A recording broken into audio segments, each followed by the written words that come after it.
এখন গাড়ির তেল বাঁচিয়ে চলে যাচ্ছি। গাড়ি ডাইরেক্ট স্টার্ট বন্ধ। এখান থেকে শৈলপ্রপাত পর্যন্ত যাওয়া হচ্ছে তেল খরচ না করে।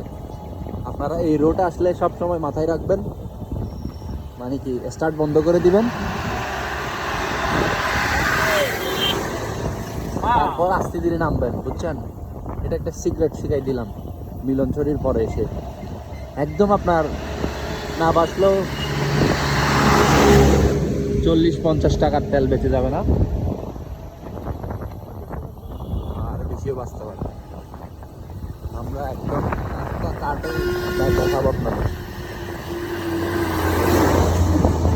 গাড়িটা কতটুকু যায়। স্টার্ট বন্ধ এতটুকু।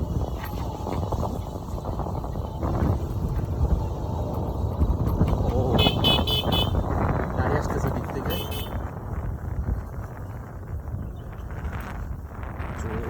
একটা ভিউ। কাপড়ে তো শুকিয়ে গেছে, বৃষ্টিও থেমে গেছে।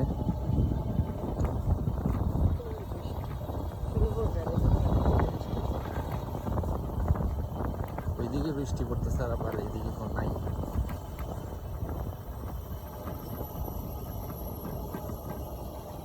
Manga. Ayo saya hamil ayo. এখানে তো একদম বৃষ্টি নেই, ওইদিকে বৃষ্টির জন্য মানে থাকাই যাচ্ছিল না।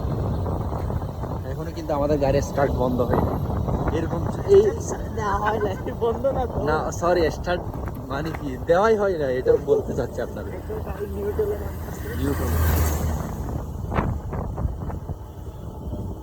দেখি আপনারাও থাকেন কতটুকু যাই। বাইকারদের কিন্তু এটা একটা সিক্রেট পয়েন্ট কিন্তু বলে দিলাম। ও ওয়াও, আজকের ভিউটা দেখি বৃষ্টি পড়ার পরে।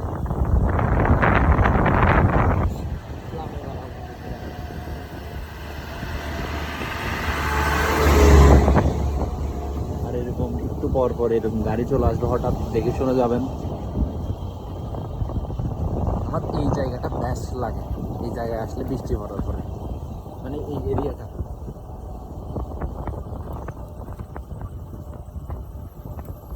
দেখছেন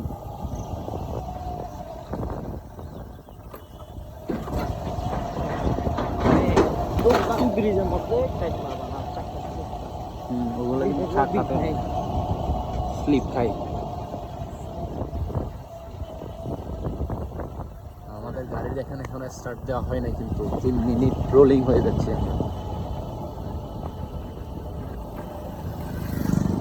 এটা কিন্তু আজ পর্যন্ত কেউ করে নাই, অনেক ভাই ছাড়া। কারণ এটা কেন করছে আমি আপনাদের একটু বলি। যখন দেশে তেলের সংকট ছিল, ওই জায়গায় আসার পরে উনি মাঝের মধ্যে স্টার্টটা বন্ধ করে দিয়ে গাড়িটা চালাইতো। আমি বলি কেন, কিরে, মানে এই অভ্যাসটা এখনো থেকে গেছে আমাদের তেল বাঁচানো, বুঝছেন? কত লেভেলের আমাদের গাড়ি এখনো চলতেছে, এখনো কিন্তু দেখেন ওই মিটারে কিন্তু স্টার্ট দেওয়া হয় নাই। লাইমে পাড়া চলে আসলাম, এখনো কিন্তু আমাদের গাড়ি স্টার্ট দেওয়া হয় নাই। আরো কতটুকু যাই দেখি। এই বিচে এসে মাত্র মানে আমাদের গাড়ি এখানে স্টার্ট দিতে হবে।